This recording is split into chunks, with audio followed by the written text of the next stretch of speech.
Pankreatит. Pankreatит бұл ұйқы бездің сезгеніші. Құрт жана өнігөт формасы болып екіге бөлінеді. Ұйқы без тамақ сеуілу системасына өзінің ферменттерін шығарып беріп тұрады. Мындан шығары белок, углевод, май алмашылусын башқару үшін гормондарындағы шығарып тұрады. Ұйқы без 3 бөліктен тұрады. Башы, денесі жана құйрығы. Ашқазан артында жайғашқан, башы жана денесі ашқазан арқасына туш келеді дағы, құйрығы сол қабырға тарапқа жайғашып қалады. Ұйқы без сезгенгенде қандай симптомдар болады? Адамда қандай сақтанулар болады? Бұл адам өзі құрғайды, кекіреді, тамақ жаш сіңіре албай қалады, ичи жүріп кетеді, киндик үсті, сол қабырға, оң қабырға, бел, дегелей киндиктин үсті тегереліп орып қалады.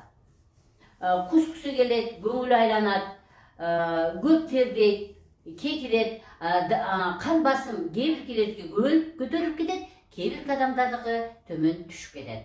Бұл оруға эмне себептер алып келеді. Спирт içimдіктері, тура емес тамақтану, көп қимылдабағандық, өттің ташының бар болушу, ұзаққа антибиотикті алу панкреатит оорусуна алып келеді. Қанткенде панкреатит оорусунан адам айығады. Бұл үшін біздің медборборға қайрылыңыздар.